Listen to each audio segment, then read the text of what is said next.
Hello everyone, good evening.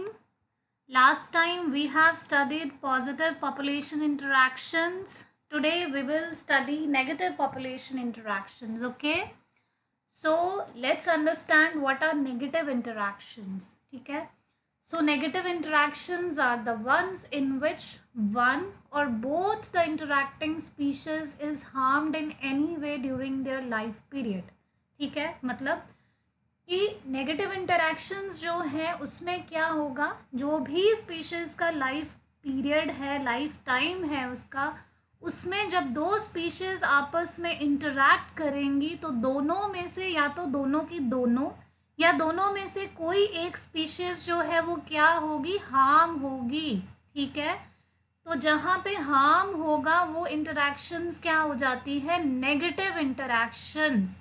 Like in positive interactions हमने क्या पढ़ा था, पॉजिटिव इंटरैक्शंस में जब दो स्पीशीज़ इंटरैक्ट करेंगी तो उसमें से या तो दोनों स्पीशीज़ जो है उनको बेनिफिट मिलेगा या तो दोनों में से कोई एक स्पीशीज़ जो है उसको बेनिफिट मिलेगा. ठीक है, सो इन नेगेटिव इंटरैक्शंस दो स्पीशीज़ आपस में इंटरैक्ट करेंगी जिसमें या तो दोनों स्पीशीज़ को हार्म पहुंचेगा या दोनों में से कोई एक स्पीशीज़ जो है वो हार्म पहुंचेगा उसको. ठीक है, नेगेटिव इंटरैक्शंस जो हैं उनको हम क्या बोल देते हैं, एंटागोनिज्म. इम्पॉर्टेंट है, negative interaction is also known as antagonism. तो अब वन बाय वन देखते हैं नेगेटिव इंटरैक्शन के फर्दर टाइप्स. फर्स्ट आता है इसमें हमारा एक्सप्लॉयटेशन. एक्सप्लॉयटेशन में क्या है, जिसमें एक स्पीशीज़ जो है वो दूसरी स्पीशीज़ को हार्म करेगी. क्यों हार्म करेगी, या तो उसको दूसरी स्पीशीज़ से सपोर्ट चाहिए या तो उसको उससे शेल्टर चाहिए या तो उसको कोई न्यूट्रिशनल रिक्वायरमेंट, कोई फूड जो है वो चाहिए. ठीक है, अब एक्सप्लॉयटेशन जो है वो फर्दर डिफरेंट पार्ट्स में डिवाइडेड है. फर्स्ट आता है इसमें पैरासिटिज्म. ठीक है, पैरासिटिज्म जो है वो पॉजिटिव और नेगेटिव काइंड ऑफ इंटरैक्शन है. मींस एक स्पीशीज जो है उसको क्या पहुंचेगा, इसमें हार्म पहुंचेगा, वेयर एज जो अदर स्पीशीज है इसमें दूसरी स्पीशीज जो है उसको क्या पहुंचेगा, फायदा पहुंचेगा. तो यूजुअली इस केस में होता क्या है, जो स्मॉलर स्पीशीज है या स्मॉलर ऑर्गेनिजम्स हैं जिनको हम क्या बोल देते हैं, पैरासाइट्स. ठीक है, तो जो पैरासाइट्स होते हैं उनको क्या मिलता है इस केस में, फायदा मिलता है. और जो होस्ट है, जो लार्जर ऑर्गेनिज्म है उसको क्या बोलते हैं, होस्ट. तो होस्ट जो है वो क्या होता है, हार्म होता है. होस्ट जो है वो हार्म होगा और जो पैरासाइट है उसको क्या पहुंचेगा, फायदा मिलेगा. ठीक है, तो पैरासाइट एक्चुअल में होस्ट से लेगा क्या, पैरासाइट होस्ट से अपनी न्यूट्रिशनल रिक्वायरमेंट, अपनी शेल्टर की रिक्वायरमेंट, अपने सपोर्ट की रिक्वायरमेंट जो है वो फुलफिल करेगा. अब एक टर्म के साथ पैरासिटिज्म को हम कंफ्यूज करते हैं, दैट इज प्रिडेशन, है ना. एक आता है पैरासिटिज्म, एक आता है प्रिडेशन. पैरासिटिज्म हमने कर लिया, अब देखते हैं प्रिडेशन क्या है. So what is predation. Predation में क्या है, एक प्रिडेटर है. ठीक है, प्रिडेटर जो है वो लार्जर ऑर्गेनिज्म है. उसके बाद क्या है, हमारा एक प्रे है. प्रे जो है वो प्रिडेटर का क्या होता है, फूड है. प्रे स्मॉलर ऑर्गेनिज्म है. ठीक है, तो प्रिडेटर जो है वो प्रे को यूज करेगा as a food, as a nutritional requirement. दोनों हमें क्या लग रहे हैं, सेम लग रहे हैं अभी तक. ठीक है, दोनों में डिफरेंस क्या है पैरासिटिज्म और प्रिडेशन में, वो अब देखते हैं. पैरासिटिज्म में पैरासाइट अपने होस्ट को कभी भी किल नहीं करेगा. ठीक है, अपनी सारी रिक्वायरमेंट्स जो है वो फुलफिल करेगा, whether it is for support, shelter और फूड, बट कभी भी होस्ट को किल नहीं करेगा. But whereas in case of predation, ठीक है, predator kills its prey. Predator अपने प्रे को किल करेगा, पहले उसको कैच करेगा, कैच करने के बाद उसको किल करेगा, किल करने के बाद उसको एज अ फूड कंज्यूम करेगा. सो this is the difference between parasitism and predation. Hope it is clear. ठीक है, अब इसके बाद आते हैं टाइप्स ऑफ पैरासाइट्स. पैरासाइट्स जो हैं वो भी डिफरेंट डिफरेंट टाइप्स के होते हैं. फर्स्ट आ गया हमारा एक्टोपैरासाइट, सेकंड होता है हमारा endoparasite. As the names are suggesting, ecto का मतलब होता है बाहर, है ना, आउटसाइड, और एंडो का मतलब होता है अंदर, इनसाइड. एक्टो मीन्स बाहर, ठीक है, एंडो मीन्स इनसाइड. तो एक्टोपैरासाइट्स क्या होंगे, ऐसे पैरासाइट्स जो होस्ट की बॉडी के बाहर रहेंगे. ठीक है, These are the types of parasites which lives on the body of host. For example, ectozooparasites and ectophytoparasites. ectozooparasites के होंगे, जहाँ पे भी zoo वर्ड का यूज हो रहा है दैट मीन्स एनिमल्स की बात हो रही है, ठीक है। तो ectozooparasites आ गए हमारे, लीच आ गई, हिरोडिनेरिया ग्रैनुलोसा, ठीक है। मॉस्किटोज आ गए हमारे, सैंड फ्लाई आ गई, मैन और एनिमल्स दोनों के केस में। एक्टोफाइटोपैरासाइट्स के एग्जांपल्स आ गए हमारे, aphids, lac insects, red cotton bug. उसके बाद आता है हमारे सेकंड एंडोपैरासाइट्स। एंडोपैरासाइट्स जो होस्ट की बॉडी के अंदर रहते हैं, for example tapeworm, Taenia solium, Ascaris lumbricoides, Entamoeba histolytica, ठीक है। और दूसरा क्या आया इसमें, प्लाज्मोडियम। प्लाज्मोडियम कहाँ रहता है, आरबीसीज ऑफ ह्यूमंस में। तो ये सब किसके एग्जांपल्स हैं, एंडोपैरासाइट्स के। दो तीन चीजें इसमें और इम्पॉर्टेंट है। हाइपर पैरासिटिज्म क्या होता है, हाइपर पैरासिटिज्म जो है उसमें क्या है, एक पैरासाइट जो है वो दूसरे पैरासाइट की बॉडी के अंदर रहता है या बाहर रहता है, ठीक है। तो a parasite living on another parasite is hyperparasitism. हमने पैरासाइट्स के केस में एग्जांपल्स पढ़े, plasmodium as well as mosquito. अब दोनों क्या हैं, दोनों के दोनों पैरासाइट्स हैं, ठीक है। तो Plasmodium living on female एनोफ्लीस mosquito is an example of hyper parasitism because in this case a parasite is living on another parasite, ठीक है। उसके बाद आता है फैकल्टेटिव पैरासाइट्स। फैकल्टेटिव का मतलब होता है फॉल्स, ठीक है।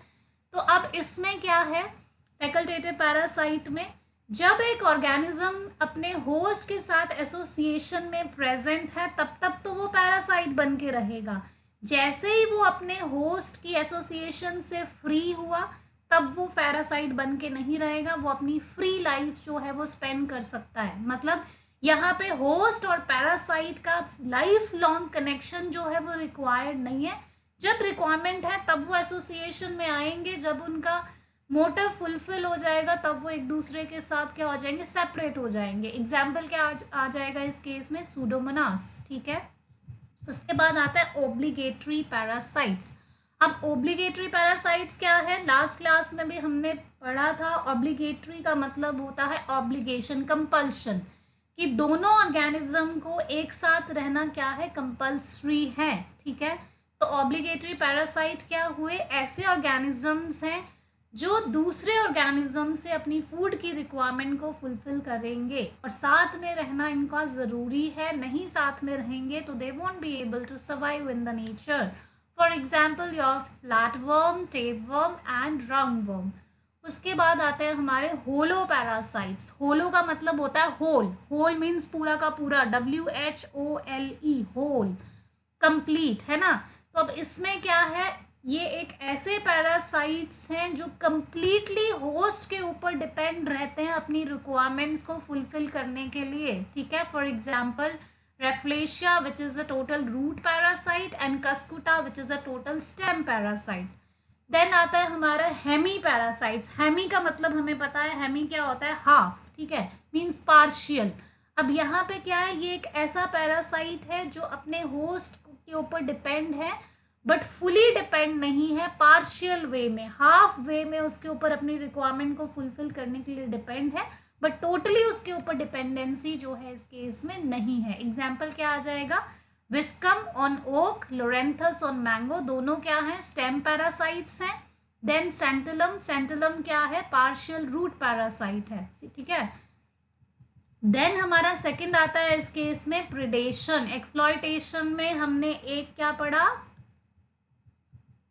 पैरासिटिज्म। अब सेकंड हम क्या पढ़ रहे हैं, प्रिडेशन। अब प्रिडेशन अगेन क्या है, अगेन पॉजिटिव और नेगेटिव काइंड ऑफ एसोसिएशन है। मींस एक स्पीशीज को क्या पहुंचेगा, यहाँ पे बेनिफिट मिलेगा और दूसरी स्पीशीज जो है उसको क्या होगा, इस केस में हार्म पहुंचेगा, ठीक है। तो प्रिडेटर के केस में, प्रिडेटर जो है वो ऐसा ऑर्गेनिज्म है जो अपना प्रे मीन्स उसका जो फूड है उसको पहले कैच करेगा, कैच करने के बाद उसको किल करेगा, किल करने के बाद उसको एज अ फूड कंज्यूम करेगा, तो वो क्या हो जाता है हमारा प्रिडेटर। तो इस काइंड ऑफ एसोसिएशन को हम क्या बोल देते हैं, प्रिडेशन। अब एग्जाम्पल्स देखते हैं प्रिडेशन के क्या क्या हैं, ब्रोजिंग एंड ग्रेजिंग, ठीक है। जितने भी हमारे हर्बीवोर्स एनिमल्स हैं, ठीक है, अब herbivores animals like cattles, camels, goats, है ना, ये क्या करते हैं, प्लांट्स को किल करते हैं और इनको एज अ फूड कंज्यूम करते हैं। तो ये भी क्या है, एक टाइप का प्रिडेशन है, क्योंकि इसने क्या कर दिया, किल कर दिया प्लांट को। सेकंड आ गया seeds and seedling destruction. Animals such as insects हो गए हमारे, स्क्वेरल्स हैं, माइस है, रोडेंट्स है, ये क्या करते हैं, सीडलिंग्स को कंज्यूम करते हैं श्रब्स की एज अ फूड। देन क्या है, प्लांट एज अ फूड, जितने भी हमारे एनिमल्स रहते हैं एक्वाटिक बॉडीज़ के अंदर, जैसे हमारी डक्स हो गई, फिशेस हो गई, मस्कट्स हो गई, या क्या करते हैं, ये अपना फूड कहाँ से लेते हैं, जो उन वाटर बॉडी में एक्वाटिक प्लांट्स प्रेजेंट होते हैं उनको खाते हैं, उनको कंज्यूम करते हैं। तो ये भी क्या है, एक प्रिडेशन का एग्जाम्पल है। देन आते हैं हमारे कार्निवोर्स प्लांट्स। कार्निवोर्स प्लांट्स जो हैं वो भी किस में आते हैं, हमारे प्रिडेशन में, प्रिडेटर्स हैं ये हमारे। फर्स्ट आ गया इसमें नेपेंथिस। नेपेंथिस जो हमारा पिक्चर प्लांट होता है, ठीक है। देन ड्रोसेरा, ड्रोसेरा के बाद आता है हमारा यूट्रिकुलेरिया। ये तीनों क्या करते हैं, इंसेक्ट्स, जो छोटे छोटे स्मॉल ऑर्गेनिजम्स हो गए, स्मॉल इंसेक्ट्स हो गए, स्मॉल एनिमल्स हो गए, उनको पहले कैच करते हैं, कैच करने के बाद उसको किल करते हैं, किल करने के बाद उसको क्या कर लेते हैं, एज अ फूड कंज्यूम कर लेते हैं, ठीक है। तो कार्निवोर्स प्लांट्स को इंसेक्टिवोर्स प्लांट्स भी बोल देते हैं। क्यों बोल रहे हैं इंसेक्टिवोर्स प्लांट, क्योंकि ये इंसेक्ट्स को कंज्यूम कर रहे हैं, ठीक है। एक्सप्लॉयटेशन हमने फर्स्ट पढ़ा नेगेटिव इंटरैक्शन में, नाउ सेकंड इज अमेंसलिज्म, ठीक है।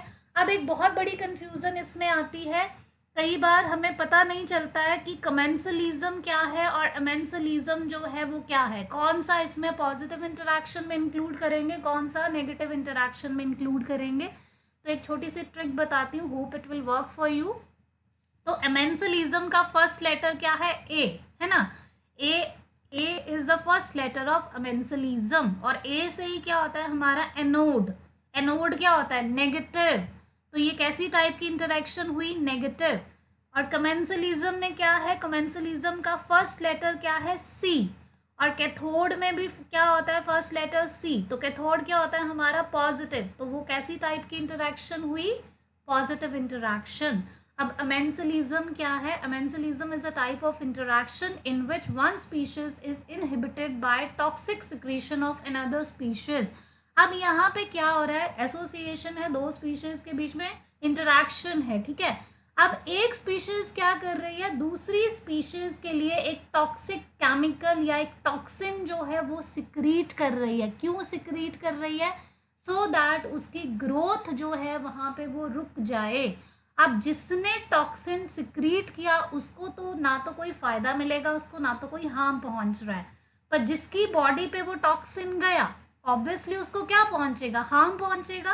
तो ये कैसी इंटरेक्शन हुई, एक को यहाँ पे क्या पहुंचा, हार्म पहुंचा, और दूसरी कैसी रही, न्यूट्रल रही, ठीक है। तो इसको क्या बोल दिया हमने, अमेंसलिज्म। अमेंसलिज्म में क्या आ जाता है हमारा, एंटीबायोसिस। एंटीबायोसिस में क्या होता है कि एक ऑर्गेनिज्म जो है वो दूसरे ऑर्गेनिज्म को किल करता है। कैसे किल करता है, एक टॉक्सिक सब्सटेंस की सिक्रीशन करके, ठीक है। टॉक्सिक सब्सटेंस की सिक्रीशन करता कौन है, जैसे हमारे बैक्टीरिया आ गए, एक्टिनोमाइसिटीज हैं, फंजाई हैं, ये क्या करते हैं, एंटी माइक्रोबियल सब्सटेंसेस जो हैं वो सिक्रीट करते हैं, जिससे कि जो बाकी दूसरा ऑर्गेनिज्म है उसकी क्या हो जाती है, वहाँ पे डेथ हो जाती है। तो एग्जाम्पल्स क्या आगे, पेनिसिलियम फंजाई। पेनिसिलियम फंजाई क्या सिक्रीट करता है, पेनिसिलिन सिक्रीट करता है। पेनिसिलिन जब वो सिक्रीट करेगा तो जो स्टेफाइलोकोकस बैक्टीरिया है उसकी ग्रोथ को क्या कर देगा, पेनिसिलिन इनहिबिट कर देगा।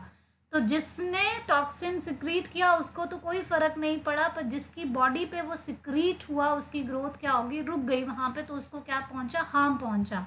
सिमिलरली क्लोरेला एल्गी है जो क्या सिक्रीट करता है, बैक्टीरियोसाइटीज सिक्रीट करता है, ठीक है, जो कि बैक्टीरिया को अगेन उसकी ग्रोथ को क्या करता है, इनहिबिट करता है, प्लस उसके बाद उसको क्या कर देता है, किल कर देता है, ठीक है। माइक्रोसिस्टिस है, माइक्रोसिस्टिस क्या करता है, टॉक्सिन सिक्रीट करता है। कौन सा टॉक्सिन, हाइड्रोक्सिल अमीन टॉक्सिक सिक्रीट करता है, जिसकी वजह से क्या होता है, जो फिशेज हैं, जो कैटल्स हैं, उनकी क्या हो जाती है, डेथ हो जाती है। थर्ड इस केस में आ जाता है कंपटीशन। कंपटीशन जो है वो बहुत इंपॉर्टेंट एग्जाम्पल है इसका, ठीक है। ये कैसी इंटरैक्शन है, ये बिल्कुल नेगेटिव काइंड ऑफ इंटरैक्शन है। यहाँ पे दोनों इंटरैक्टिंग स्पीशीज जो है उनको क्या पहुँचेगा, हार्म पहुँचेगा किसी ना किसी वे में। अब वो हार्म किस लिए पहुँचेगा, या तो उनको सपोर्ट चाहिए, या तो उनको कोई रिसोर्स चाहिए, है ना, या तो कोई न्यूट्रिशनल रिक्वायरमेंट चाहिए। किसी ना किसी वे में वो दोनों के साथ इंटरैक्ट करेंगे और इंटरैक्ट करने के बाद एक दूसरे को क्या करेंगे, हार्म करेंगे। तो इसको क्या बोल देते हैं, competition. Now the competition is again of two types, intraspecific competition also known as scramble competition, and the second one is interspecific competition और कॉन्टेस्ट कंपटीशन। अब समझते हैं इसको, इंट्रा स्पेसिफिक क्या है और इंटर स्पेसिफिक क्या है। ठीक है, इंट्रा का मतलब होता है सेम और इंटर का मतलब होता है डिफरेंट। ठीक है, थोड़ा एक एग्जांपल देती हूँ आपको, होप उसके बाद ज़्यादा क्लियर होगा। जैसे हम स्कूल में, है ना, स्कूल में क्या होता था, हमारे हाउसेज होते हैं। ठीक है, स्कूल में हाउस, जैसे Dayanand, Vivekanand, depending upon the school, है ना, डिफरेंट डिफरेंट स्कूल्स में डिफरेंट डिफरेंट हाउसेज है। अब वो हाउसेज के बीच में जो कंपटीशन होता है स्टूडेंट का, उसको हम क्या बोल देंगे, intra specific competition. Same school में हाउसेज हैं डिफरेंट, उनके बीच में जो कंपटीशन हो रहा है वो क्या है, इंट्रा स्पेसिफिक। स्कूल तो सेम है। ठीक है, उसके बाद सेकंड है inter specific competition. Inter specific में क्या है, डिफरेंट डिफरेंट स्कूल्स में जो कंपटीशन होगा उसको क्या बोल देंगे, इंटर स्पेसिफिक। ठीक है, अब इकोलॉजिकल टर्म में देखते हैं इंट्रा स्पेसिफिक क्या है और इंटर स्पेसिफिक कंपटीशन क्या है। इंट्रा स्पेसिफिक कंपटीशन जो है वो दो सेम पॉपुलेशन के मेंबर्स के बीच में होगा। ठीक है, और इंटर स्पेसिफिक कंपटीशन जो है वो दो डिफरेंट स्पीशीज जो है वो इन्वॉल्व रहेंगी वहाँ पे। अब नेचर में कौन सा ज़्यादा कंपटीशन जो है वो इंटेंस रहता है। ठीक है, तो नेचर में जो इंट्रा स्पेसिफिक कंपटीशन है वो बहुत ज़्यादा इंटेंस रहता है। रीज़न क्या है, सेम पॉपुलेशन है, सेम इंडिविजुअल्स हैं। ठीक है, रिक्वायरमेंट्स जो हैं वो भी ऑलमोस्ट सेम रहेंगी, रिसोर्सेज भी सेम रहेंगे, सारी चीज़ें सेम रहेंगी। तो कंपटीशन भी उसके लिए क्या हो जाएगा, उतना ही ज़्यादा होगा। इसलिए इंटेंस कंपटीशन जो देखने को मिलता है वो इंट्रा स्पेसिफिक कंपटीशन का देखने को मिलता है। ठीक है, उसके बाद एक इम्पॉर्टेंट इसमें मैथमेटिकल मॉडल जो है कंपटीशन के लिए डिफाइन करने के लिए दिया था लोडका वोल्टेरा ने, जिसको हम क्या बोलते हैं, लोडका वोल्टेरा कंपटीशन मॉडल या फिर लॉजिस्टिक मॉडल। ठीक है, तो क्या है, क्लासिकल मॉडल है कंपटीशन का between the two species which is known as Lotka Volterra competition model और लॉजिस्टिक मॉडल। अब ये मॉडल जो है उसकी 3 आउटकम्स जो है वो एक्सपेक्टेड है। क्या बोल रहा है ये लोडका वोल्टेरा मॉडल, लोडका वोल्टेरा ने बोला जब दो स्पीशीज आपस में compete करेंगी तो उसकी जो है वो 3 आउटकम्स निकल के आएंगी। ठीक है, दो स्पीशीज ने इंटरैक्ट किया, फर्स्ट आउटकम क्या निकलेगी, उनमें से एक स्पीशीज जो है सिर्फ वही सर्वाइव कर पाएगी। ठीक है, only one species will survive. Second outcome क्या निकलेगी, दोनों की दोनों स्पीशीज जो है वो को एग्जिस्ट कर जाएंगी बहुत लंबे टाइम पीरियड के लिए। ठीक है, बोथ स्पीशीज कैन को एग्जिस्ट टुगेदर। ठीक है, थर्ड आउटकम क्या निकलेगी इसमें, जो ज़्यादा डेंसिटी में स्पीशीज प्रेजेंट होगी, जिसकी डेंसिटी जो है वो ज़्यादा होगी, वो सर्वाइव करेगी, जो दूसरी है वो वहाँ से क्या हो जाएगी, एलिमिनेट हो जाएगी। ठीक है, तो ये लोडका वोल्टेरा मॉडल है और कंपटीशन जो है वो सेम ट्रॉफिक लेवल के मेंबर्स के बीच में हमेशा होता है। ठीक है, so this is all about the negative interactions. ठीक है, now we are done with whole population interaction topic. In case of any doubt, do let me know in the comment section.